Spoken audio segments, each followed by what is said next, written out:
Hey, Grampian Nation, welcome back aboard. We got an exciting show for you. This guy is an actor. He's done theater, television, commercials, and now he is a professional narrator of audiobooks. And he picked up a pretty awesome project. We'll be back in a minute on the Grampian. In 2013, I coined the name Grampian, and I gave it to your host, Jim Tracy. All right, Grampian Nation, welcome back. Here we are with a man from the great white north, not really white anymore, but Tim H. Dixon is, like I said, he's a multi-talented actor and a narrator of all things Audible, audiobooks, that kind of thing. Tim, welcome to the Grampian. Thank you. It's a pleasure to be here, Jim. It's an honor. All right. So I got to let him know in advance, because it would be false advertising if I didn't, that the project you just picked up is my book that's coming out. And I'm so excited to just hear people catch your voice and let them know why you were selected as the narrator. So awesome. Well, thank you, and it's an honor to be able to do your book. I've been enjoying reading it and getting prepared for recording it later. All right. So Tim Dixon, born and raised in Edmonton, Alberta, which is like 175 miles north of a little town called Calgary, where the greatest rodeo always happens, the Calgary Stampede. And about, for you geographically illiterate Americans, it's about 325 miles or so north of the 49th parallel, which is the dividing line between our Canadian brethren and ourselves. But now you live on Vancouver Island. But before we go into that, what was it like to be from Edmonton as a youth? Well, from what I remember, it's the northernmost capital in Canada, as far as I know, and possibly the world, but I'm not 100% sure about that part. Edmonton can be a cold place in the winter. It's not the kind of place where you want to be outside during that time. But it's a terrific place. It's very friendly. Lots of people I'm all my friends and family are still live there. Oh yeah, and it's just a tremendous city. We have the Oilers, the Edmonton Oilers. Mm-hmm. We had still have them. And lots of things like that big mall. I think the Mall of the Americas eventually beat us out, but West Edmonton Mall was one of the biggest malls in the world for a while there. So yeah, the Mall of terrific America place to live.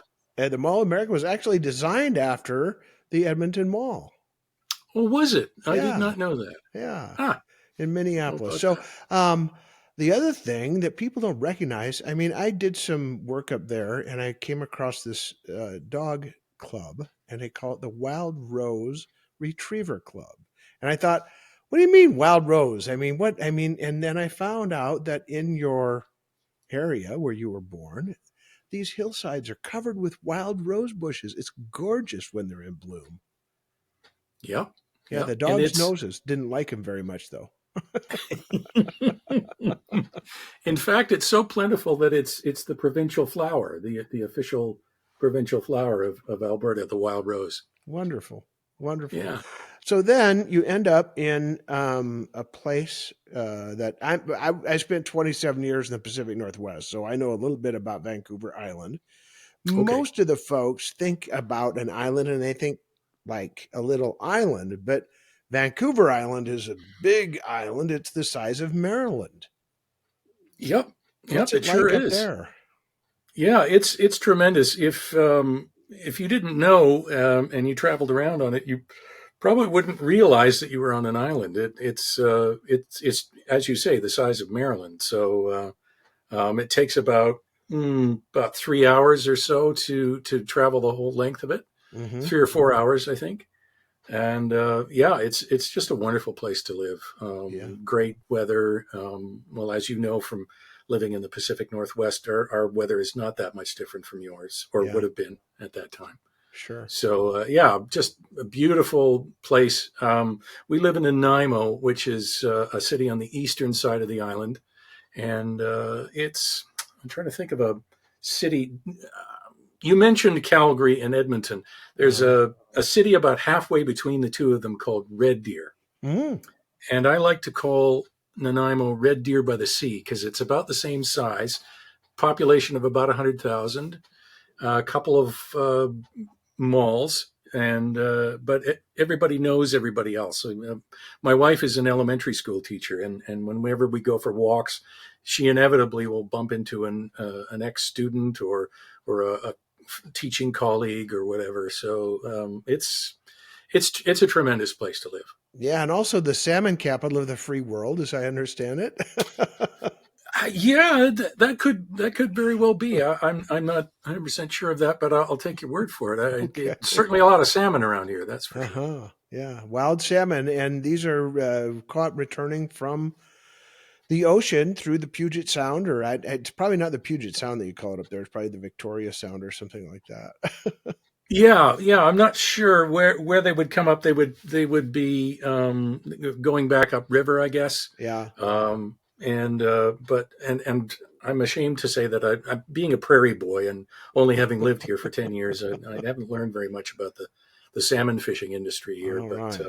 Well, those yeah, salmon come all the way from the deep Pacific through the Straits of San Juan de Fuca, and then instead of turning right down the Puget Sound, they turn left up Victoria Island. So there okay, you gotcha, gotcha. so one has a Canadian flag and one has a U.S. flag on their on their fins, on their dorsal fins. Yeah. Yeah, So you married your college sweetheart. I did. That is a cool story. Tell us what that looked like. Where did you guys meet? Well, we attended college together in Edmonton. It was Concordia College at that time. It's now Concordia University. We were both in the education program at that time. Concordia College offered the first 2 years of a B.Ed, so we were both there doing that, and we both got involved in the college choir. Met there, dated briefly, and then after a while, we just kind of decided to go our separate ways. It was amicable, but we were just feeling like we were going in different directions. So that's what we did. She went and got married. I was married for about 23 years. I stayed single. And then about 11, 12, no, it's probably going on 13 years now. Um, I mentioned that I was coming out to the coast to do some visiting. Was attending something that was work related and thought I would look around the island and stuff. And she said, "Well, I can be your tour guide." And I said, "Oh, great. Well, we'll set something up." So I went over and visited on the island. We drove down to Victoria, and on the way, things just sort of developed, and Hmm. we reconnected. And it was shortly after that we went camping back in Edmonton. Hadn't been camping in years, Yeah. and I had zero equipment, and I probably bought about $700 or $800 worth of stuff just so that I could have everything. I bought one of those little ovens, the ones that sit on a Coleman stove, Sure. those metal boxes, and I made cinnamon buns from the pre-made ones, and my goodness, that was a hit. So, Oh. but after that, she just sort of said off the cuff at one point, I can see myself being married to you. So so so that's what we did. That's a win. I proposed to her the following Thanksgiving, Canadian Thanksgiving, October, Uh-huh. and then we got married the following March. All right. And we've been married for just over 12 years now. Awesome. Awesome story. So you mentioned college, and then so I'm going to read this because it's so one of the things that really shocked me about you is that when I read what you wrote about yourself, it says astute, authentic, accessible, like having coffee with your favorite college professor. That's your tagline, man. Yeah, it's a branding thing. I do a lot of nonfiction, Hmm. which is probably why you managed to find me, because biographies fall into that category. So, yeah, it's something that I learned when I was first starting out. I got coaching from from a really great narrator who does mostly nonfiction. His name is Sean Allen Pratt, and it, his course was just a great thing for me. And one of the things that he's very keen on is branding. Mm. So that list of words plus the tagline, that was all sort of crowdsourced. He said, go out and ask people what they think your voice is like, what they think you're like as a person, and that's how that came about. Wow, very cool. When people actually tell you what they see, what they hear, what you make them feel, isn't that a compliment to you? Hmm. Yeah, it's a little it felt a little selfish at first to be doing that, but it had a purpose, and the ultimate goal was to sort out the branding and stuff. But it felt really nice to be able to hear from people what they thought were the positive qualities of my performances and my voice. So Yeah. yeah, it was a fun exercise. Yeah, I know how you feel. I was at a place where I was speaking to an association, and one of the folks came up to me and they said, "Man, you are just like the curator of culture." And I'm like, "Curator? Oh, that sounds like a dead museum guy or something." And I looked it up when I got home, and it's like, "Oh, you're the caretaker of culture. You're the one who actually looks out for the culture of an organization now." And I'm like, "I'll take that." And it kind of became a little tagline for me. So, but it is kind of humbling when you think about the high praise that both of those offer. Yeah, absolutely humbling. Yeah, So you work mostly out of your home studio. that is correct. Was that driven by COVID at all? No, I had been doing voiceover work at home, but even before I got married.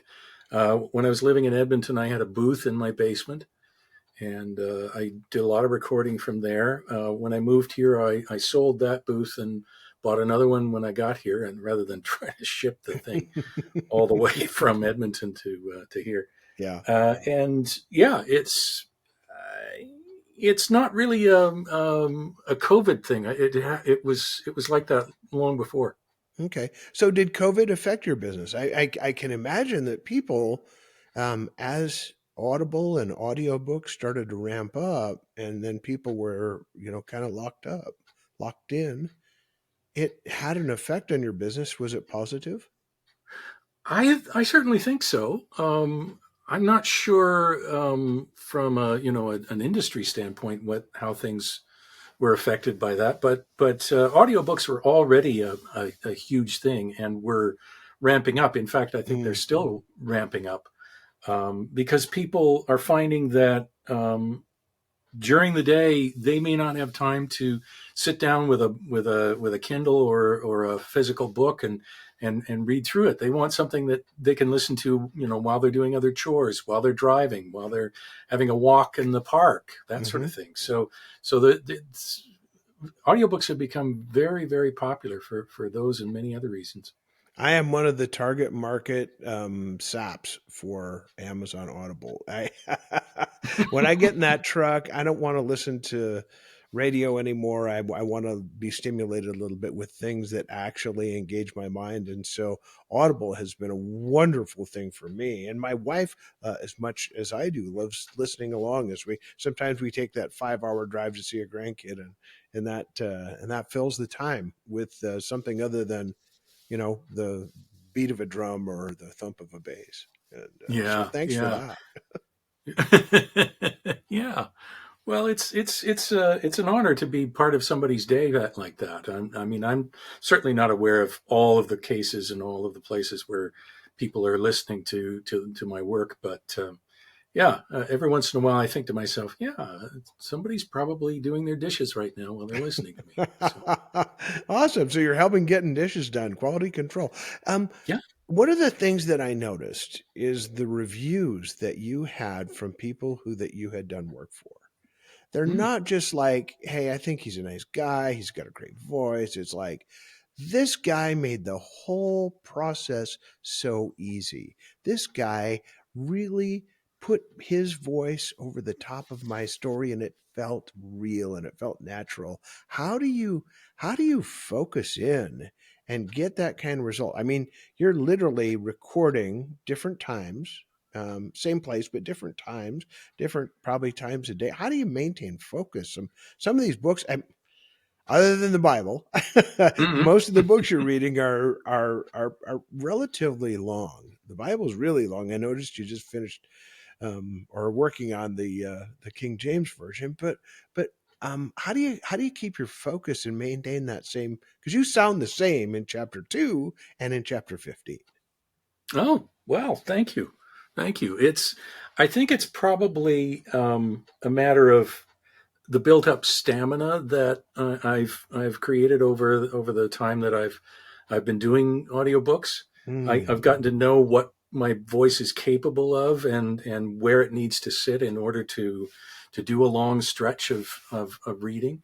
Um, and it's I think it's just practice. At first, it was a tough slog because reading for however long, even for an hour, was a little difficult when I was first starting out. But the voice is a muscle like any other muscle, hmm and eventually it gets used to the amount of work that you ask of it. So I think that's probably what it is, and also a performance thing, mm. which I just sort of brought in from my acting experience and improv experience.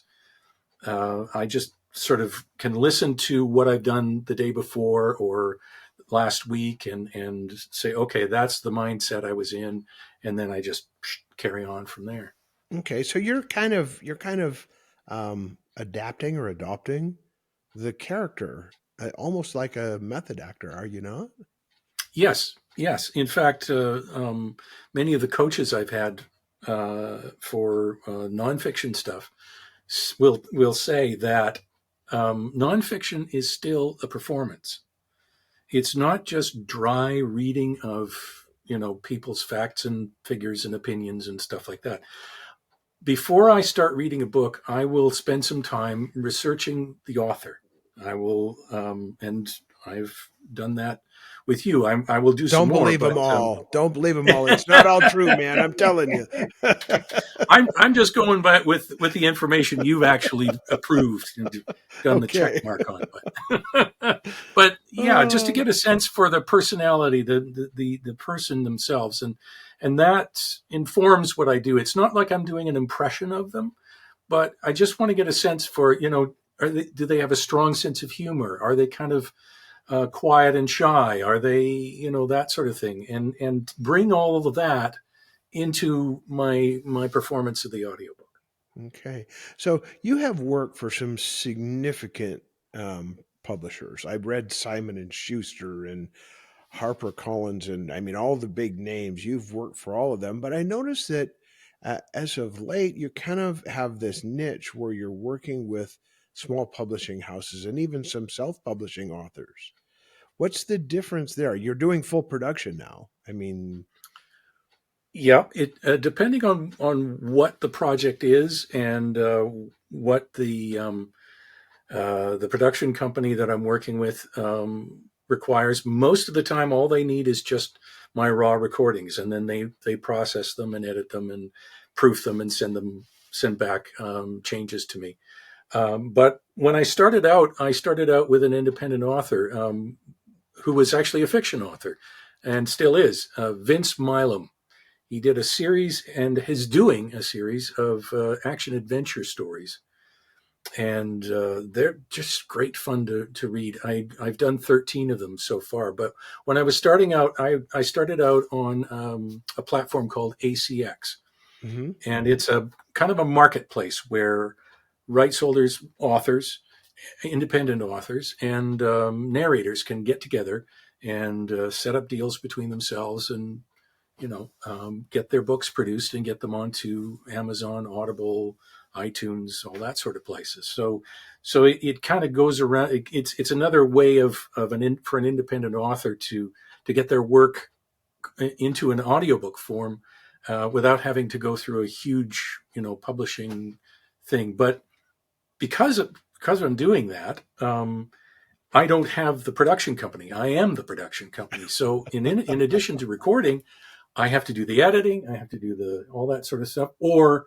I outsource that. So I have people I can contact who do proofing, because it's a good idea to have somebody else do the proofing rather than just me, because they'll pick up some things that I might miss. Sure. And also sometimes editing. I will outsource that, but generally speaking, it's just the proofing, and then I just do the editing part of myself, and then send the finished files out to ACX or wherever they're needed. Awesome. One of the questions I had early on is a lot of people say, "Hey, I want to have the actual author read the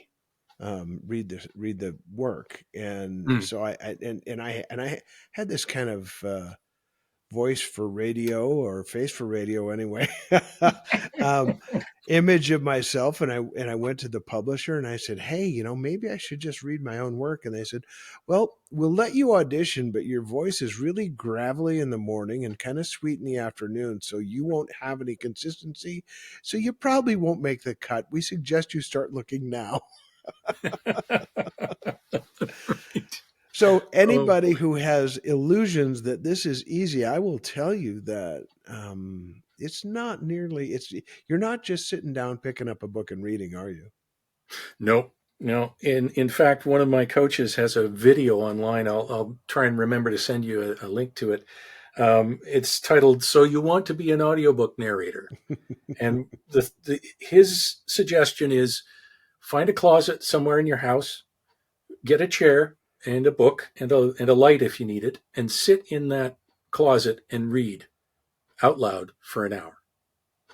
And he said that'll tell you pretty quickly whether or not that's audiobook narration is something you want to consider. So when you're narrating, do you enjoy the books that you're reading? I mean, are you reading them or are you performing them? I am reading them. I don't pre-read absolutely every single word. I do go through the book and mark everything up so that I know what the spine of what the course of a particular chapter or a particular paragraph is going to be, the main ideas that are running through a piece of nonfiction. But I don't prepare every single word, so that when I'm hitting it, it's fresher. Yeah. It just comes across as being a lot fresher. The more you prepare something, at least I've found with audiobooks, the more it sounds rehearsed and sounds sort of stale. Kind of like a scripted podcast. It feels very, very stiff. Yeah, it can. It can. I know some podcasters, and I don't know if this is the case for you, but they will just write out bullet points so that they can just sort of talk off the cuff, but still stay on the thread of the thoughts that they want to cover. I have a list of bullet points right there. So. There you go. No wonder you're so good at this. My goodness. Well, you want to have something as a backup in case you just have one of those brain farts that doesn't allow you to think. So, yes. Why do you, when you specialize, obviously something drew you to a level of specialization, and you kind of made a name for yourself in the nonfiction world. Why do you think that is? Oh boy. And I'm not quite sure. I mean, I enjoy fiction and I have narrated fiction, but for some reason I just came to nonfiction because I found that for a number of reasons. One is I learned something out of every single book that I've ever narrated. It's been a tremendous learning experience. I've learned about. I did a whole book by a mathematician who was talking about statistics and probability and all this sort of stuff. And I thought I would never pick up a book like this just on a whim, So that's one thing. I learn a lot from the stuff that I narrate, and I find the challenge of sitting down with somebody else's work and getting their point across through my performance is is so much. I don't know. It's more interesting to me because it's nonfiction, because none of this was made up. It was all, I mean, it was, yes, it was cobbled together and it was written, but the underlying stuff in it is true. Yeah. So the truth of that, you have to bring that out. Yeah. And the sense of the author's, this is something that's really important to me, and I hope it's important to you. Hmm. So that sense really, I find that exciting and challenging, and a lot of fun too. That's really cool. And one of the things that I heard again, and so this whole publishing realm is new to me, but Hmm. I was sitting with a publisher, and they said, well, you know that statistically, someone who's 29 years or younger, their probability of buying a book next year is somewhere under 2%. And I'm Mm. like, whoa, that's terrible. However, there's been a resurgence in ebooks, but there has been a tremendous resurgence in audiobooks. So the way that we can tell our story or craft our message has to come through the voice of you. Mm. Yeah. Yeah, yeah, I agree, and that's another reason why people who specialize in doing audiobook narration and nonfiction in particular are so important to getting the book out in a form that some people will find more appealing and more engaging than sitting down to read something. So um, I really do see it as another way to bring what the author wants to say to another audience. There's some overlap, of course, because some people tend to go back and forth between reading and listening. Hmm. But there are, as you said, people who just listen exclusively, Yeah. and those are the folks that I want to reach with your words in my performance. Yeah. And there's a high probability that when someone does buy a book, that they're actually going to go and buy the audiobook as well, which is really cool. I mean, it speaks a lot to the delivery methodology that we both have. Hmm. Yeah. Hmm. Yeah, and Amazon has recognized that in its service called WhisperSync, Mm. which allows you to listen to an audiobook, and then when you go back to the ebook, if you've purchased it at the same time, the ebook will jump to the part where you finished listening. So you're always synced up between the two media formats. Yeah. And that way you don't keep your wife awake. Yeah, yeah, yeah. I'm sure she appreciates that very much. Yeah, so your focus is on nonfiction, but you've done a ton of fiction too. I don't want to sell that short. And some of that, you really have to get into the character. I mean, you do multi-character narration. What is that? Oh, How do you switch hats that quickly? I mean, well, it starts with making some notes about what you want to do with each of those characters. So, part of the preparation process for a fiction book is going through and finding all of those characters and highlighting them and getting a description, pulling together the descriptions of those characters for each one. And then from that description, you can then decide, okay, well, based on this type of personality, I can see that this person would probably talk this way or that sort of thing.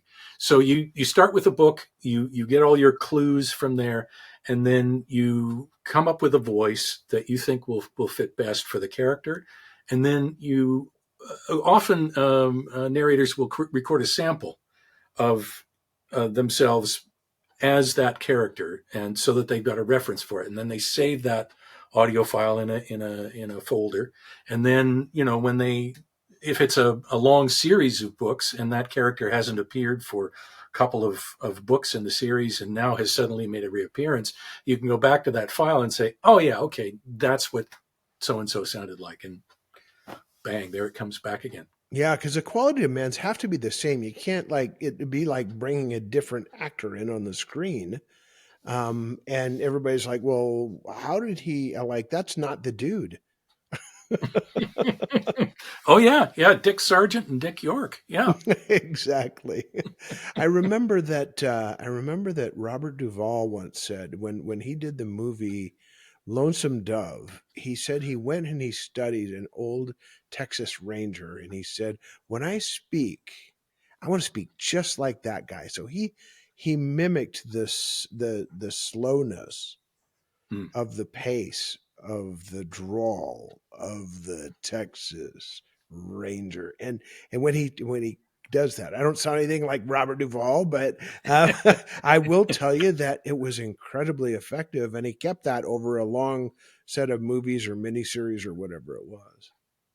Do you find Yeah. some of the same challenges? Yeah, and you just talked about pace. That's one of the things that you can use to differentiate between characters. For narration, by the way, the goal is to um, have the sense of I'm sitting here with your book and I'm reading to you.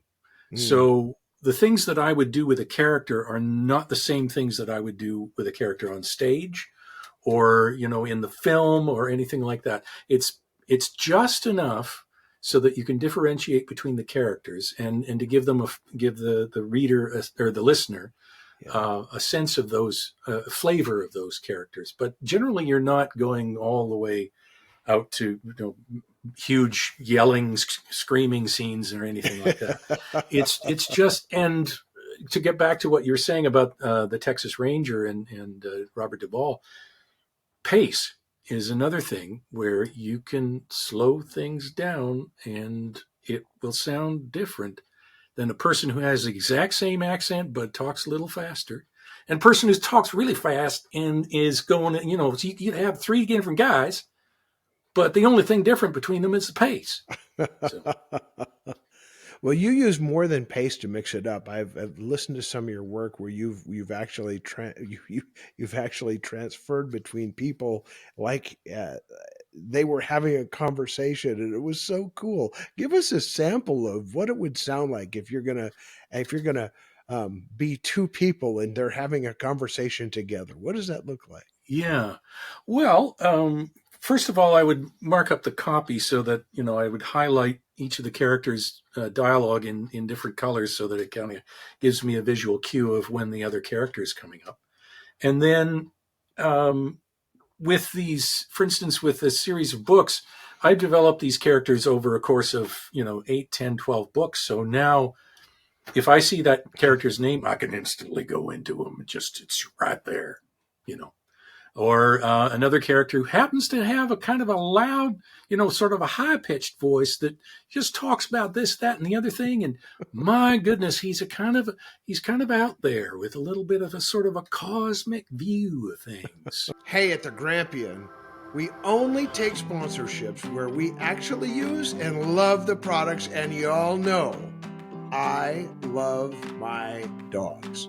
At Canine Meats, they believe every pup deserves healthy, satisfying treats that are going to help them perform at a higher level. Get Canine Meats. One of the things that helps with characterization is having a long stretch of being able to do that character. So by the time you've done 5 or 6 books, you know exactly what that character sounds like. You can do it without even having to refer back to any references or any notes that you've made. But quite often, what I'll do if I'm doing nonfiction or if I'm doing fiction, excuse Mm-hmm. me, is that I'll make notes about every single character in the book and try to put in something that gives the listener a cue that this is this character speaking. So, for instance, even though a character may not have an accent, I might bring in a little bit of an accent. Mm. Like I might put in some southern stuff, or I might bring in something from Britain, from the British Isles, and a received pronunciation, that sort of thing. And another thing would be pitch. For women's voices, it's often quite a little bit higher, so you sound a little bit more like like you're just having a shop. You're going Mm. out and having tea with your friends. So it's where the base of the voice is. And I'm getting into all kinds of technical stuff here, but Yeah. it's just a matter of you find a clue or a clue from the description of the character, Hmm. and then you latch onto something and you think, oh, okay, that's what I could do for that character.